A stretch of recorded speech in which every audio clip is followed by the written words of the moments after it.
grupo le correspondió el tema de la democratización del proceso.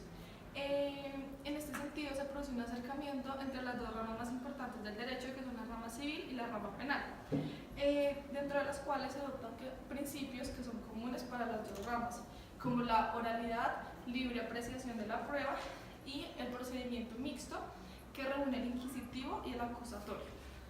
Entonces, hablando del tema penal, se tienen en cuenta las fases del sumario. El sumario debe ser secreto. El sumario, que es secreto instructivo, inicia con la demanda, que puede ser interpuesta por cualquier persona o por el agente del Ministerio Público. Después se produce la etapa indagatoria, donde se formulan pruebas y los descargos. El juicio, por otro lado, tiene los principios de oralidad y publicidad. Entonces, inicia con el llamamiento al proceso a través del acto de proceder. Y finalmente termina con la audiencia, donde se formulan cargos, descargos y se profiere el fallo. Entonces, el proceso se caracteriza por las plenas facultades por las que es revestido el juez. Entonces, el juez debe verificar las circunstancias atenuantes al imputado, además de establecer los hechos alegados y su autor.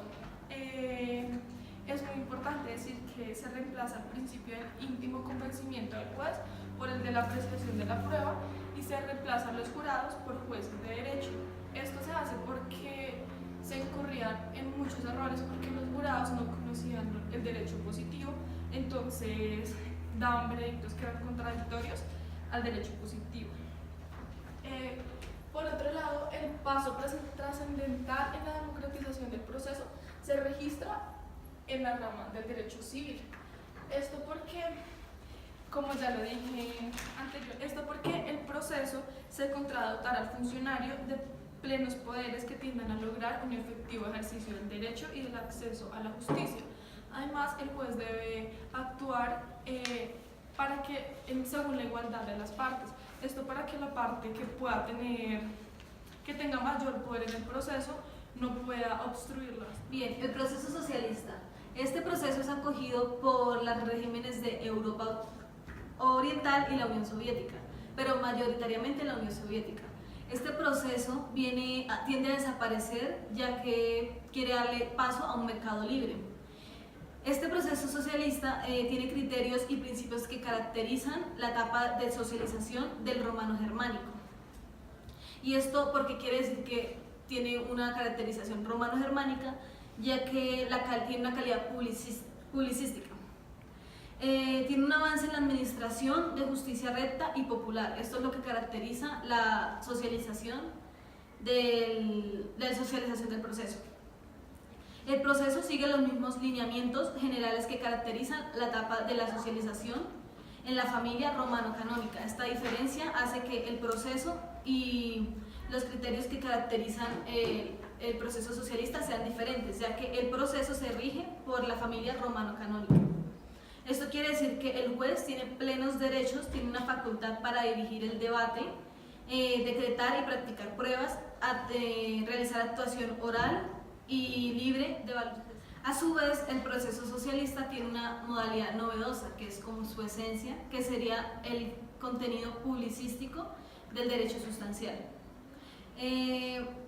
También ofrece una peculiaridad, que es las facultades que tiene el juez para actuar en el proceso, que serían, en este caso, él podría fallar encima como ultra petita o por fuera, que sería extra petita, de lo pedido en la demanda. A su vez, él puede examinar recursos sin sujeción al límite alguno e incluso proponer revocación cuando se descubran nuevos hechos a una instancia del Ministerio Público. La organización jurisdiccional la constituyen 4 órdenes jurídicos jerárquicos, que a su vez la organización jurisdiccional la constituyen unos órdenes jerárquicos que están representados por el Tribunal Supremo en la base de este orden jerárquico, los tribunales provinciales y los tribunales supremos de cada estado en el centro de este orden jerárquico, y los tribunales populares están en la cúspide. Su distintivo reside en que todos los jueces elegidos por voto popular y que el conocimiento y el fallo del asunto se verifica mediante órganos colegiados integrados. En materia civil, el trámite del proceso sigue el sistema romano-germano. ¿Qué quiere decir? Que en la demanda, salvo en algunas limitaciones, se presenta por escrito y tiene algunos requisitos, que serían como las pretensiones, que cumpla con pretensiones, y los hechos en que se funda esa demanda. Aparte, el tribunal en este sistema romano-germano al que está acogido en materia civil, se considera que cumple con la capacidad de las partes y la competencia de formalidades de la redacción. Esto para que el juez acepte o no en el tribunal la demanda. Él puede aceptarla y darle el curso a esa demanda, o puede solo decir que no considera que tiene todos los elementos y negarla. A su vez, hablamos de la vista judicial, que esta es la actuación judicial constituida por una audiencia que se hace luego de la vinculación del demandado. Por lo tanto, el demandado debe vincularse para que se dé dicha audiencia. Por objeto de esta vista judicial tenemos la de practicar pruebas, formular los alegatos de conclusión y proferir la sentencia final por parte del juez. La audiencia se lleva a cabo en el tribunal, en el despacho del juez, o donde necesite llevarse a cabo según lo digan las leyes. El segundo es la revocación de la ejecución. Esto quiere decir que las cosas vuelven a su estado, al estado que tenían. Como tercero tenemos la casación, que procede contra la sentencia de primera instancia, y el recurso de revisión, que solo puede ser propuesto por determinados funcionarios. El trámite en el proceso penal se desarrolla mediante 4 fases. Tenemos la primera fase, que son las averiguaciones, la segunda fase, que son la investigación preliminar, la tercera la administrativa y el juicio. ¿Qué son las averiguaciones? Estas las realiza un funcionario policivo, que trata de determinar quién fue el autor de dicho delito mediante información que tienen las demás personas, para como decía, ver si existió el delito y quién fue su autor. Esto se debe producir 3 días después de recibido el informe de comunicación del funcionario competente para saber si hay o no lugar a iniciar un proceso. En la segunda tenemos la investigación preliminar, que le corresponde, el investigador adscrito a la Procuraduría le corresponde, por decirlo así, investigar la lectura que se le hace al acusado y los cargos que existen contra él, si esto es cierto o no. La sesión administrativa decide si se anula la acusación o devuelve la actuación para una nueva investigación. Esto quiere decir si se acepta o no los cargos, en cuyo caso le entregan al acusado y se pasa por última etapa. Y por último tenemos el juicio. El juicio se surte mediante audiencia pública y comienza preguntándole al acusado que si tiene algo que ver en dicho proceso, para que él a su vez pueda defenderse. El tribunal llega a una decisión y contra ella proceden los mismos recursos que existen en el proceso civil, o sea, y en la segunda instancia y en la revisión. Bueno, la formación del Common Law se da en Inglaterra porque en la Edad Media surgió una pugna entre el Tribunal del Rey y la Administración de Justicia de los señores feudales. Esto sucede porque el Tribunal del Rey tenía cierta competencia limitada, pero al final de la Edad Media, pues las decisiones y la administración de justicia solo la tomaban los tribunales del Rey. El Common Law es elaborado por los casos en la práctica judicial de los tribunales del Rey, y se ve acá que el derecho inglés empieza a adquirir cierta relevancia y hay una dualidad en su estructura. Entonces están las normas del Common Law y las de equidad, que es un sistema que posteriormente se crea. Bueno, el common law está constituido por las reglas que se originan en la costumbre, pero adquieren fuerza de jerarquía en la jurisprudencia, y está regulada por la conducta sustancial. Es eminentemente verbal y contrasta con el derecho romano canónico, que es escrito. Pues el common law resultó ser insuficiente para resolver todas las controversias que se presentaban, y por esto pues se crea el nuevo sistema de equidad, que es el que lo empieza a completar. Se caracteriza por ser acusatorio verbal y en audiencia, y pues acá se formulan los puntos de discrepancia y posteriormente se pasa a la prueba testimonial. En Estados Unidos tiene en común que pues se aplican también los dos procesos, el del common law y el de la equidad, porque pues tiene la dualidad de la organización jurisdiccional, y en materia civil se caracteriza en el antejuicio, porque pues se llaman a ambas partes a comparecer ante el juez y resolver la controversia. El proceso colombiano. Para hablar del proceso colombiano es necesario hacer énfasis en el proceso de España, ya que Colombia tuvo una marcada historia en cuanto al proceso español, no solamente en la época de la colonia, sino también en la actualidad. El proceso español empezó desde la invasión de los íberos y los germanos. Ellos se asentaron ahí y empezaron sus tradiciones, lo que implementó un proceso que se llamaba el Fuero Juzgo en el año 654. Es un resultado entre la fusión de los pueblos germanos y los íberos. Con la invasión de los árabes, esto no afectó mucho, dado que los árabes respetaron la legislación española, por lo cual no tuvo mucha trascendencia que ellos hubieran invadido España. La clasificación de las decisiones en ese entonces se denominaba como albedríos, que eran las decisiones proferidas por los árbitros y fazañas, las cuales emanaban del rey.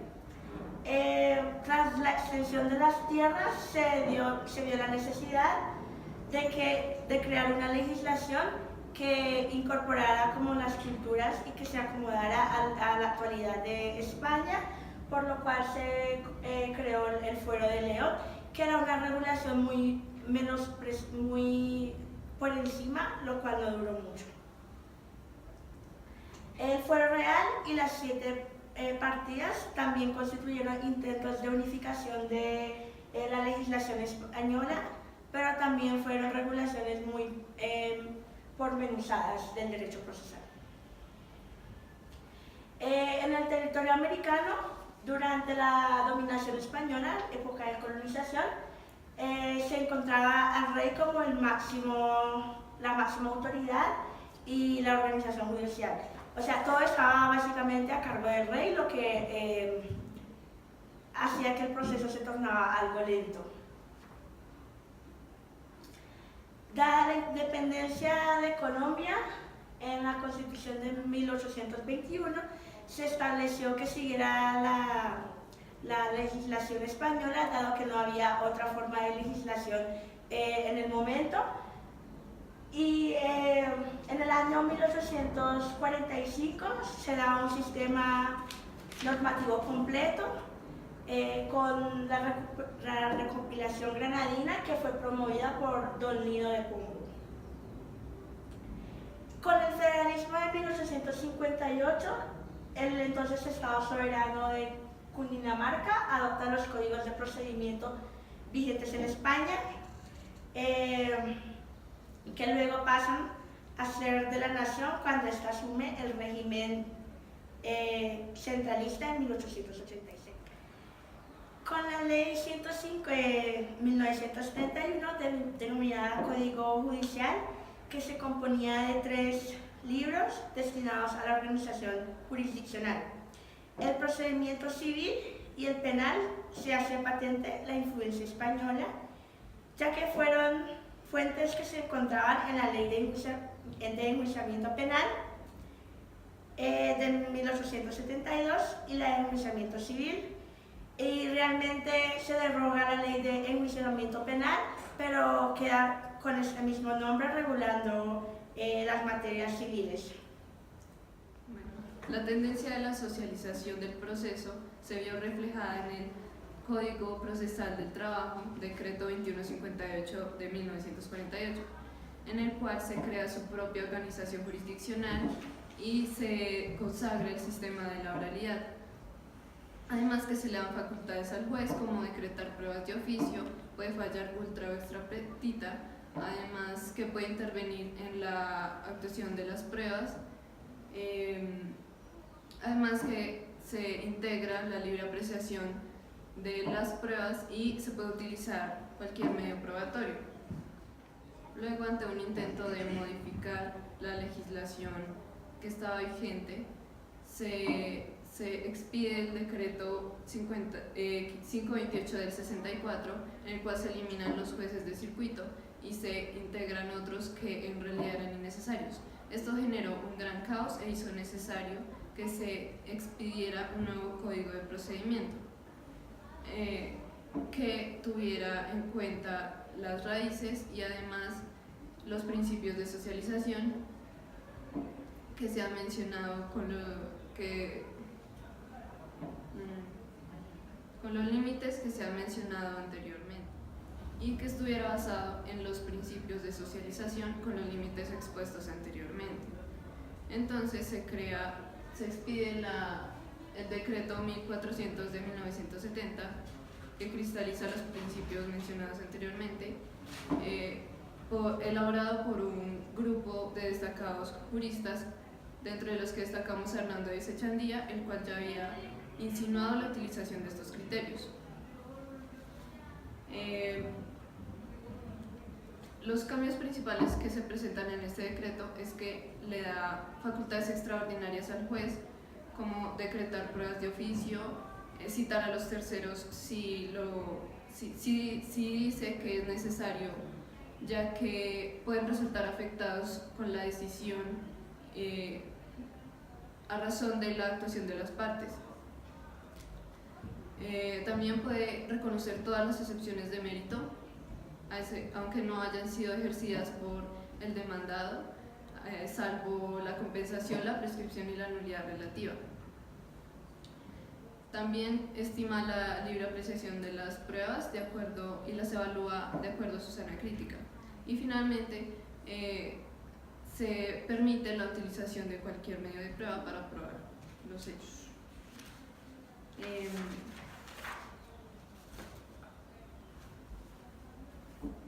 Posteriormente,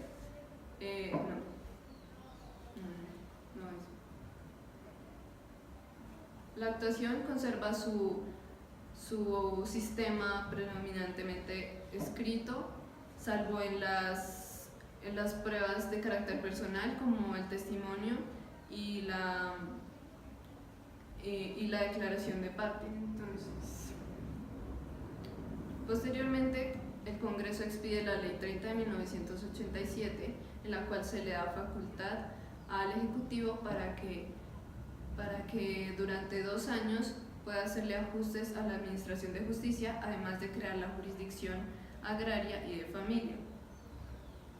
Con base a esta ley se expiden varios decretos, dentro de los que destaco los más importantes. El primero es el decreto 2282 de 1989, el cual tenía por objeto hacer varias reformas al Código de Procedimiento Civil y tuvo en cuenta un gran campo de conocimiento, ya que citó a jueces, abogados e instituciones como universidades, etc. Entonces, dentro de las más importantes tenemos que incorporó las audiencias preliminares, que tenían como objeto conciliar a las partes eventualmente y también extender la oralidad.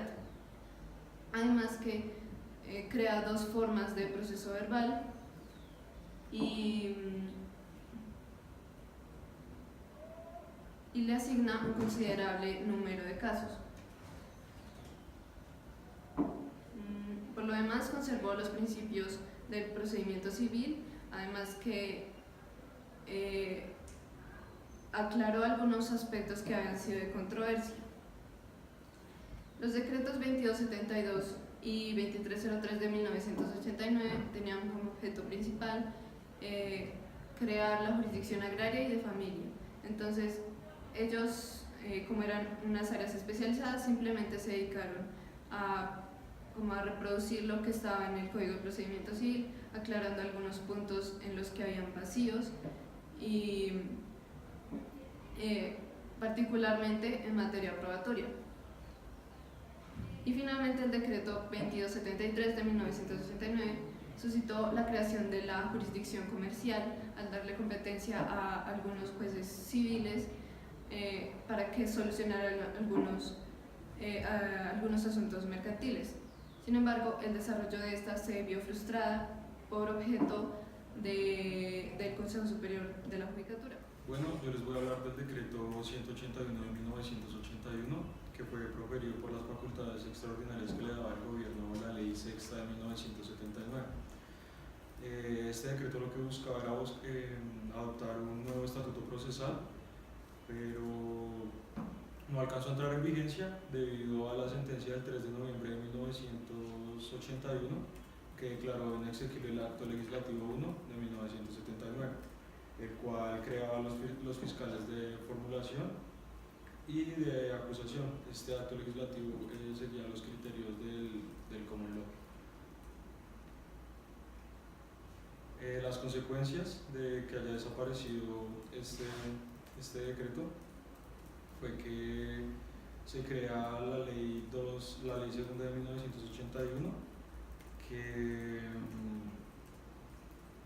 pues, o sea, como desapareció la fiscalía, se crea la ley segunda de 1981, que era el principal sujeto del proceso, y además revive el Código Penal que se seguía anteriormente, que era el decreto 409 de 1971, y pues también las consecuencias de que se haya declarado inexequible es que limitaba los medios probatorios, consagraba tarifa para la confesión y el indicio grave y la inspección judicial. Bueno, el siguiente decreto que se creó fue el decreto 50 de 1987, que este decreto adoptó un nuevo código de procedimiento penal que conservó los lineamientos del decreto anterior que había sido el 181 de 1981. Este tenía una novedad, que era que los jueces de instrucción tenían conocimiento de la etapa sumarial y de la calificación.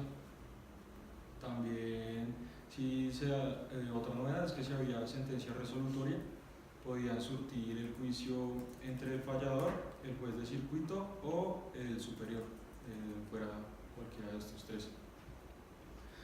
Seguido a otro decreto que se crea es el 2700 de 1991, que asigna a la Fiscalía, cuando en el proceso es parte, una situación híbrida. Esto quiere decir que la Fiscalía tiene como también, además de ser parte, puede juzgar a la persona que está acusando. La Fiscalía se reglamentó en esta época de 1991 con el decreto 2699 de 1991, y además este decreto también consagró nuevos medios de socialización del proceso.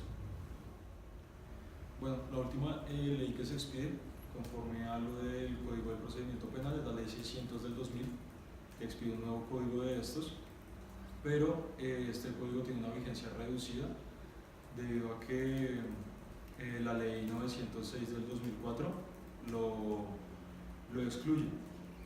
Tiene los mismos medios de socialización del decreto 50 de 1987, los cuales eran medios de prueba, que están en el artículo 248 y 253, la apreciación razonada de la prueba, que se encontraba en el 254, y no limita a una circunstancia de la objeción, sino que utiliza un término general del error que está en el 217 del decreto 50. La ley 906 que sacó este decreto de vigencia, la ley 906 del 2004, lo que hace es, siguiendo los lineamientos y la estructura del common law, suprime las funciones jurisdiccionales de la Fiscalía, que era la que le daba un papel híbrido dentro del proceso, y consagra la figura del principio de oportunidad.